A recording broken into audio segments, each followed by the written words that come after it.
guys, gals, rock and rollers, lookers and watchers. Welcome back. Today, let's take a look at the A chord, A natural. The other day, last video, I think we brushed over the D chord and how we move it up in the different fret areas in the same position as the D, how it changes the key to different chords, right? Or triads of that chord. So, let's look at the A chord specifically today. So I'm in standard tuning. Here's my A string. Tune of that, if you want. There's a tone. So your A chord, your natural A chord, I call it natural position because it's up at the top. It's not a barred A, it's your natural A. So with that, it is open A string. Your E's open as well. But you're going to play the A, D, G, B string, and E string. That's the chord foundation. So open A, and then your D, G, and B string, you're going to fret it at the second fret. So that's how it sounds, okay? So you take that chord, that's your A, and just play those 5 strings. But if we're going to move that chord up to another position, we're only going to play the 3 strings, the D, the G, and the B string. So let's take them 3 strings, let's move them into the 4th fret. So if this is A, 4th fret would be B, 5th fret would be C, 7th fret would be D, 9th fret would be E, 10th fret would be F, and at the 12th fret, which is the same as an open, it would be a G. That's also a short G. So, let's take a look at that one more time, and I'll call it out as we go. A, B, C, D, E, F,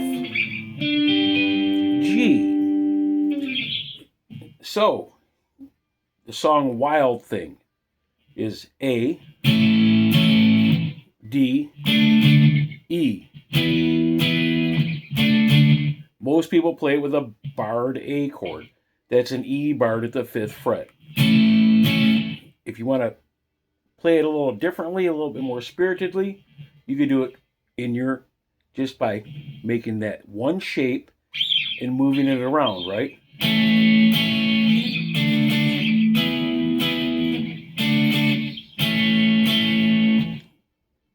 Pretty simple once you get your chording down. Chording and fretting is paramount to making any chords, right? It's very important. You don't want rattly strings, right, when you're trying to chord. Beginners, you're going to probably want to over squeeze things. Don't do that. Just apply enough effort to fret the note out. And the closer you fret your note or place your finger to that corresponding fret, the easier it's going to be and the more stable of the tune, right? So if you're way back here, saying your D string 2nd fret, and you're back close to the 1st fret, if you don't press hard, you get up some buzzing. If you slide it up, just slide it up right next to that fret, right? Not on top of it, because you'll fret it out, you'll buzz it out, but right next to it. It makes it nice and crisp. So there you go, guys. That's your movable A chord. A triads, if you want to call it that, right? So here's a B, here's a C, here's a D, here's an E, here's an F, and here's a G. Now you can also just lay your middle finger, ring finger, index finger at the 12th fret, or even at all of them, if it's more comfortable for you. But just primarily play those 3 strings we talked about. Now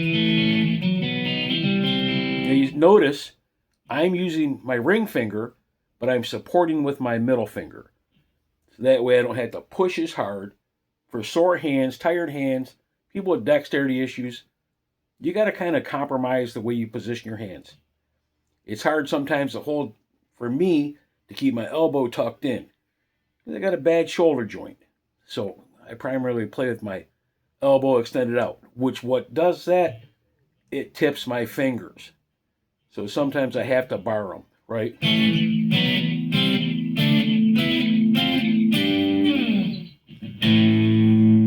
There you go. That's your movable A chord in the different chord positions, also known as triads, short chords. So with that, guys, I want to remind you, music is medicine for the mind, body, and soul. Don't ever forget that, because someday the only relief we're going to have is in the shade of a tombstone. With that, get out your guitars, tune them the best you can, and play. Most of all, have fun. With that, I'm going to leave you with a big old nasty A chord. Please like, subscribe, and follow me. Comment. I love it. Have a good day. Rock on.